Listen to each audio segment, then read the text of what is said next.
Muy bien, nuestro primer invitado, Claudio. Es Mario Herrero.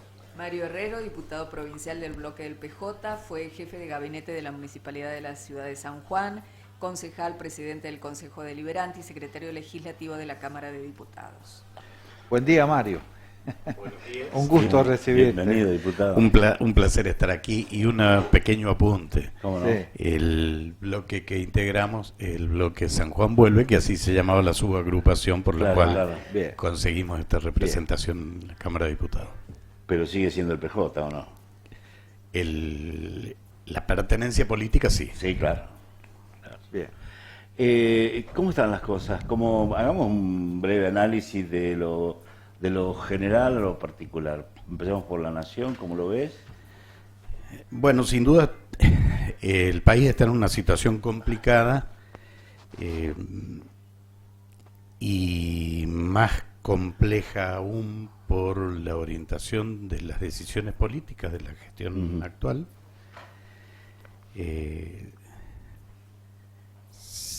En mi humilde opinión, hay un proyecto claro, con un objetivo claro, pero que no coincide necesariamente con los intereses del país y particularmente con el bienestar de los argentinos.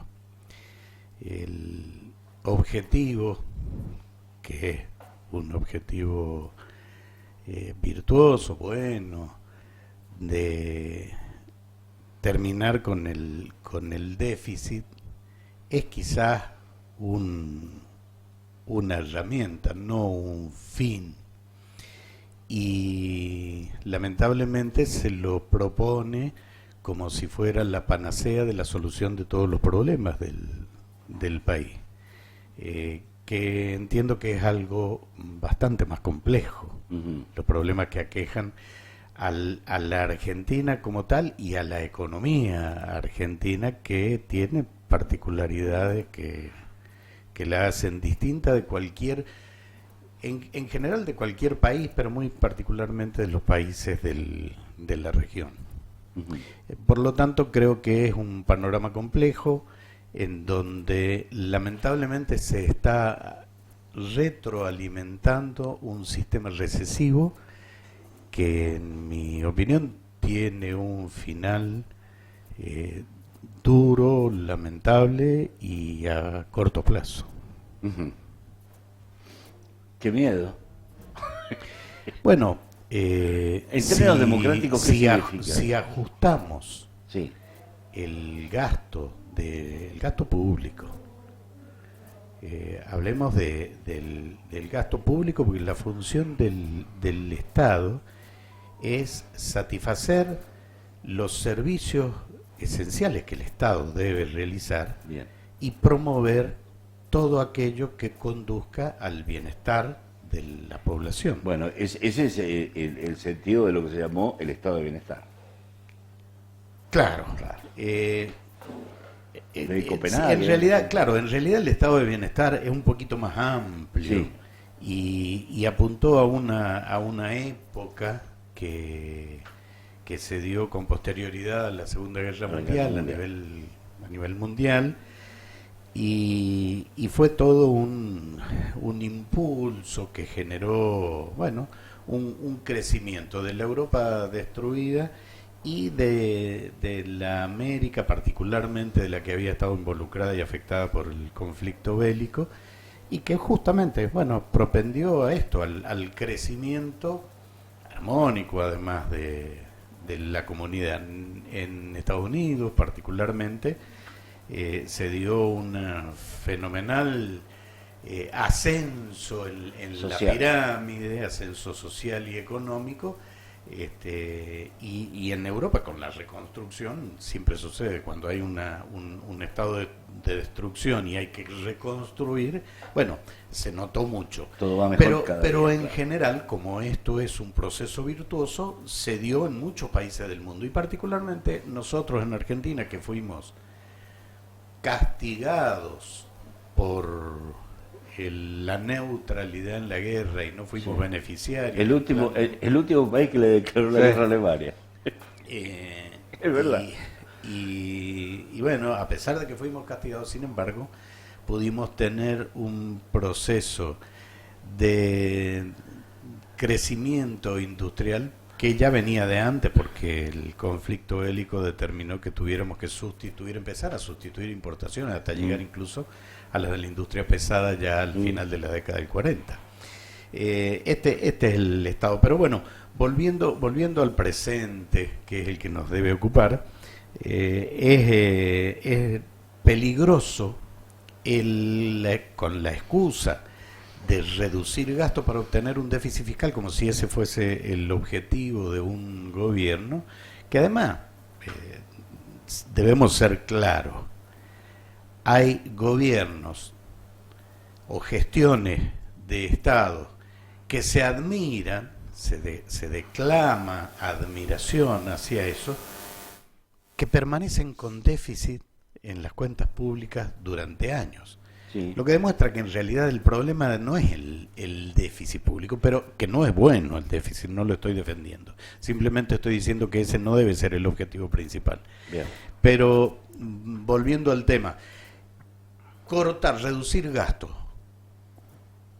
detener la rueda de la economía, hacer decrecer el dinero circulante en la economía local, lo único que hace es alimentar cada vez una recaudación fiscal más pobre, que va a empobrecer las arcas del Estado, que va a necesitar restringir aún más los gastos, y es un círculo, recién decíamos un círculo virtuoso, el de aquel estado de bienestar, un círculo vicioso que tiene un límite, y el límite es cuando hay personas que no pueden dar de comer a su familia, las reacciones o las soluciones se reducen en esos casos y bueno, a veces suelen ser dificultosas, traumáticas, cuando esto lo hemos vivido lamentablemente en nuestra historia argentina, y parece que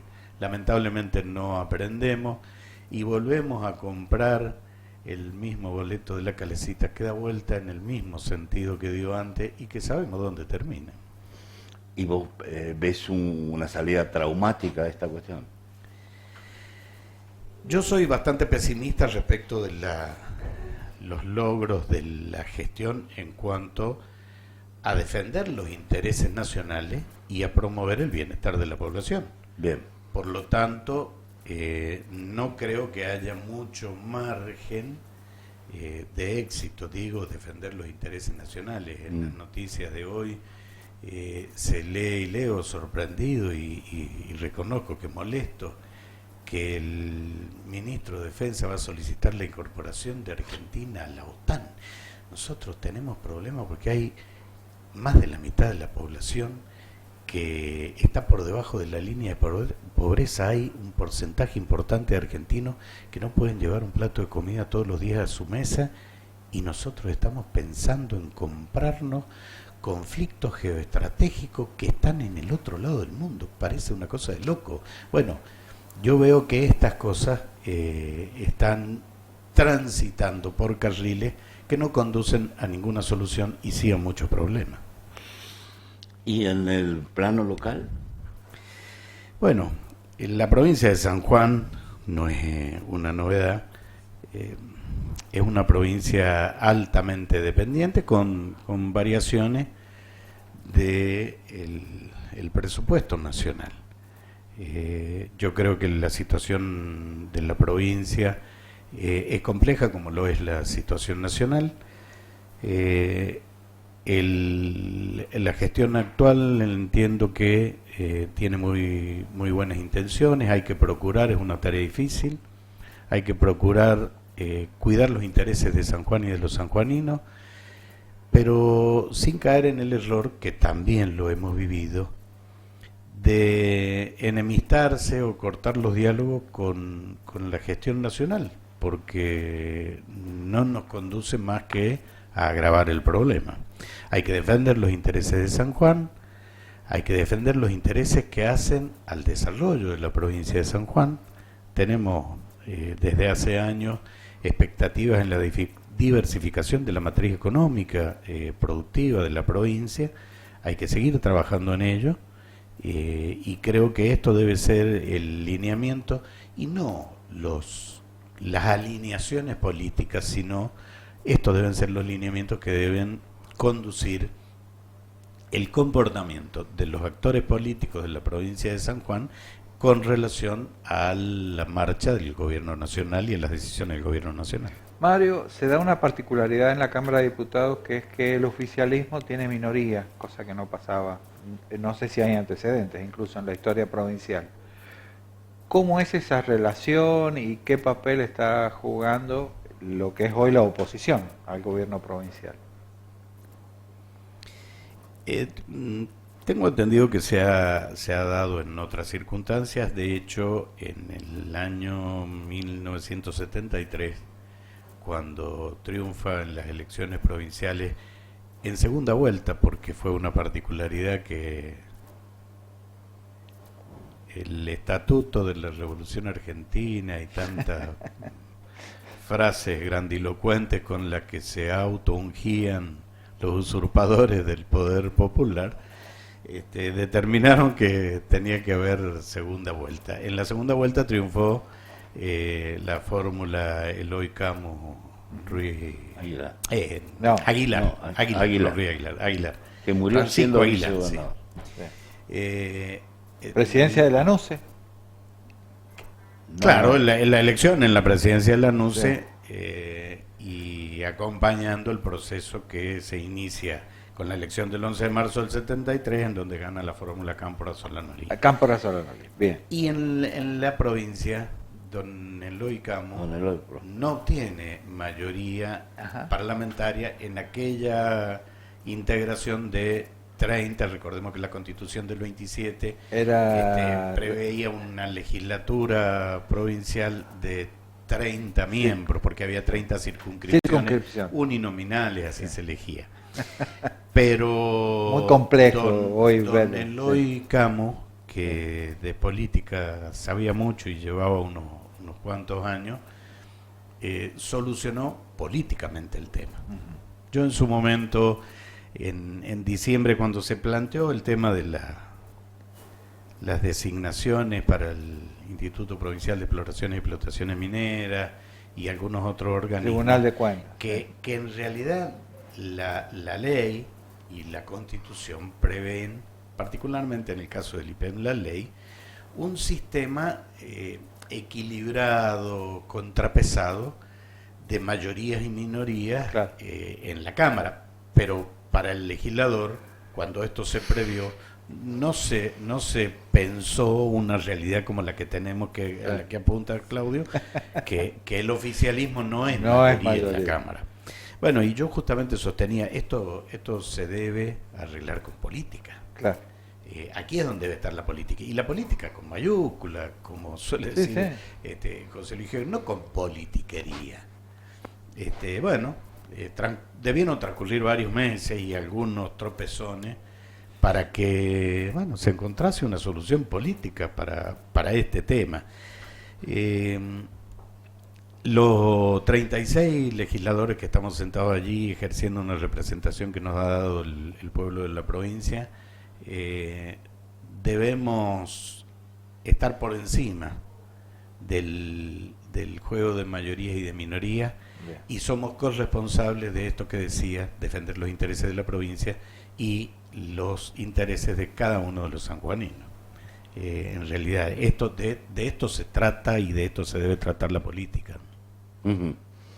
O sea que van a apoyar al gobernador.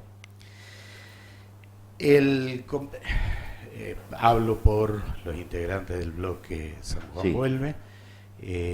En el transcurso de estos meses, en algunos casos hemos apoyado iniciativas promovidas por el Ejecutivo y en otras hemos tenido criterio diverso.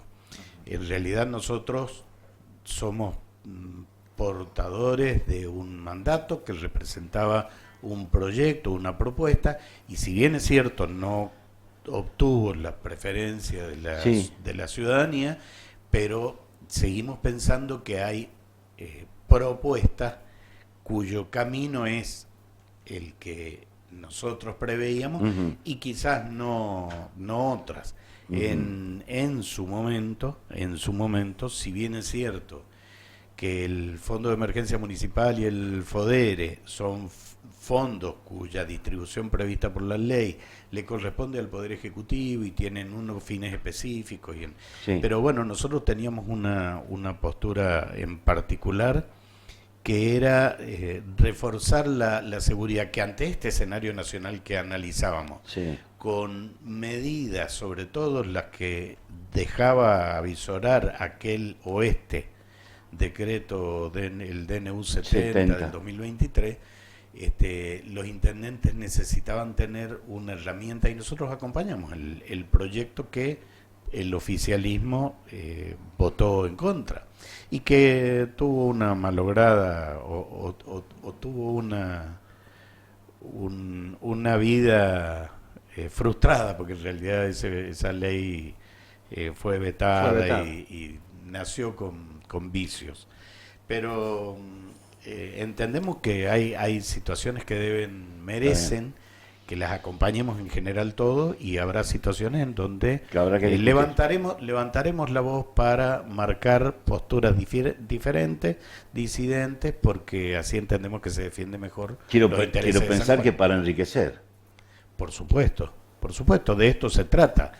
Las diferencias nos tienen que animar para construir. Bien. La única coincidencia completa es cuando no se expresan las opiniones o cuando no hay opiniones para expresar. Y eso es peligroso. El discurso único, claro. Políticamente peligroso. Mario, yo tengo dos preguntas. Una. Bueno, una y una, ¿crees? Dale. El gobernador en su último mensaje dijo: quedan los diputados cambiar el sistema electoral. Sí.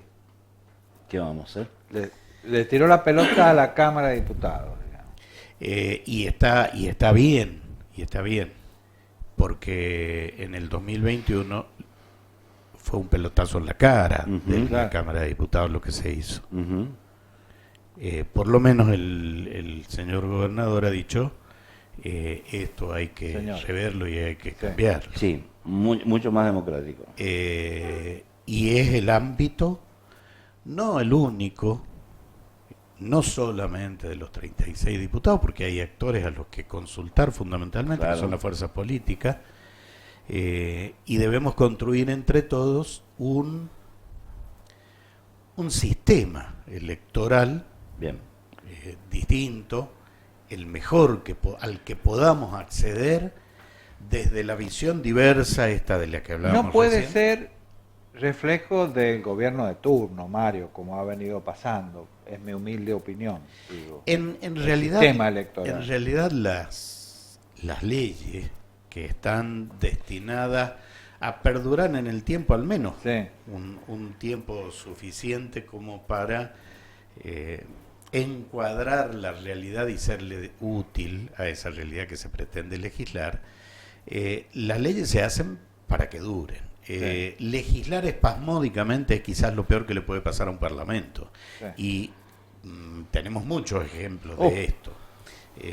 Cuando algo nos duele o nos molesta, hacemos un gran barullo, sale algún oportunista a proponer una legislación. Pero dame un par de datos. ¿Qué te gustaría? ¿Cómo que te debería ser una futura ley electoral? Yo creo que el sistema electoral, insisto, diferenciar sistema electoral de sistemas de votación.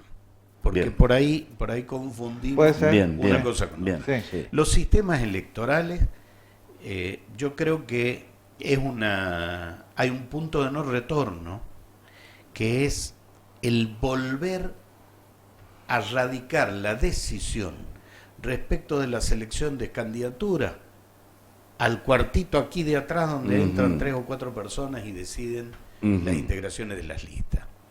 Debemos, como era tan pomposo como sabio el nombre de la legislación vigente a nivel nacional y provincial, y que a nivel provincial se derogó, de democratización, debemos tender a democratizar los procesos de selección de candidatos dentro de la fuerza política.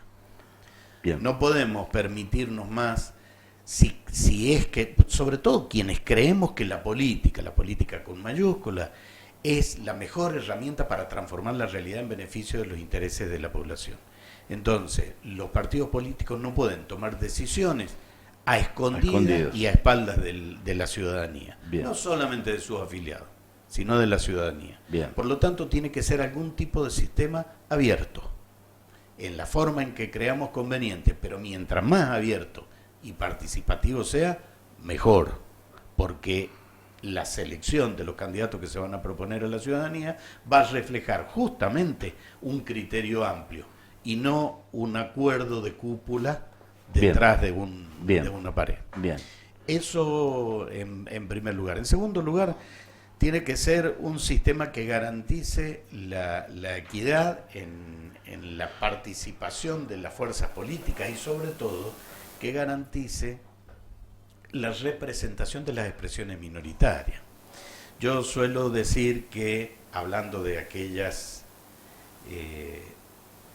respuestas espasmódicas a los problemas, cuando ardía el país, particularmente la provincia de San Juan, en enero del 2002, quienes integraban la legislatura,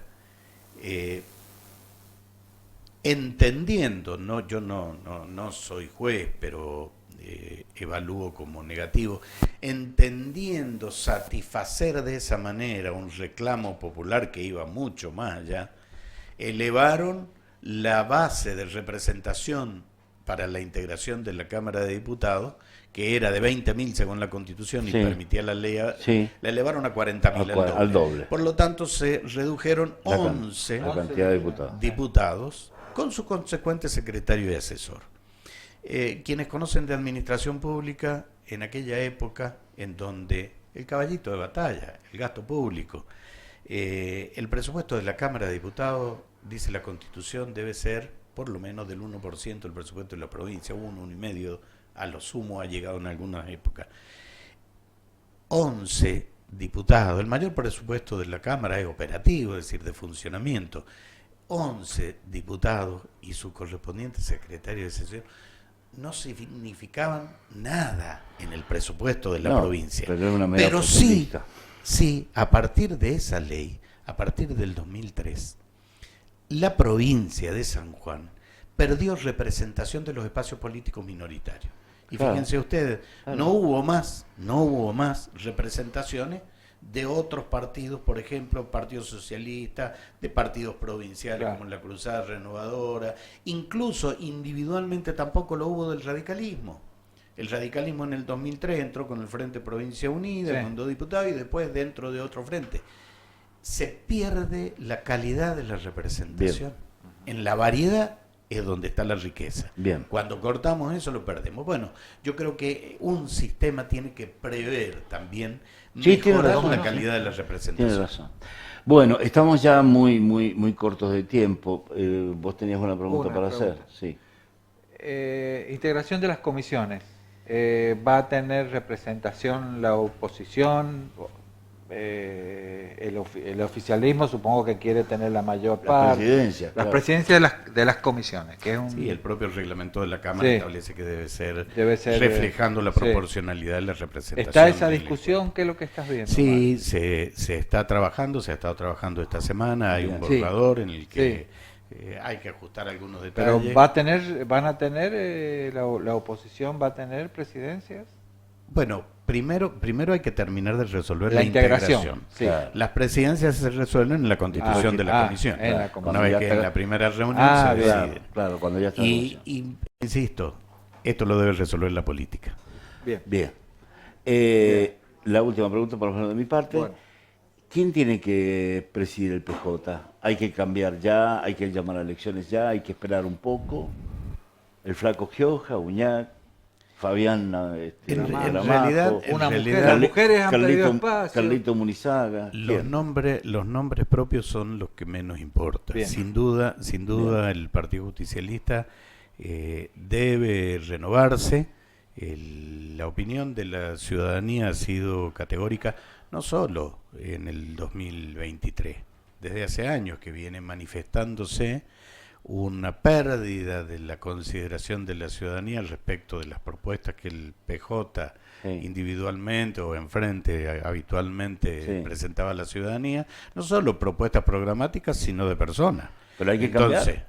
Entonces hay que renovar. Estamos en un momento en donde creo que hay que renovar, particularmente, esto es una opinión personal, Los que creo que la conducción política del proyecto que gobernó hasta el 10 de diciembre pasado no fue buena y el resultado, claro. Por lo tanto, esa conducción política debiera tener otra función. En política no se jubila a nadie, todos hacen falta, y el único que jubila es la voluntad individual o la voluntad ciudadana. Pero los dirigentes hacen falta todos, pero quizás en otros lugares, en otros sitios y con mayor o menor exposición. ¿Y el flaco? ¿Vos que lo frecuentás, tiene ganas? En realidad está muy preocupado por la situación nacional y también por la situación provincial. Claro. Ha sido uno de los actores principales en estas reuniones del PJ Nacional que han promovido primero el adelanto de las elecciones y la formación de una comisión de acción política en donde se busque incluir a todos, llamar, no necesitamos perder a ningún dirigente, necesitamos recuperar dirigentes. Es como se dice en política, políticamente correcto, Mario. No, pero dice... pero bueno, hay que saber leer. Claro, dice más de lo que expresa. Por supuesto. Dice más de lo que expresa. Pero Mario, tiene una forma de decirlo que... El diputado Mario Herrero, un placer. Muchas gracias, en serio, Mario. Un gusto a ustedes. La verdad que muy interesante la charla. Puede ser que venga, veniste, tomamos un café, charlamos de política. Si convidan un café, con todo gusto. Así será. Bueno, nos vemos. Chao, chao.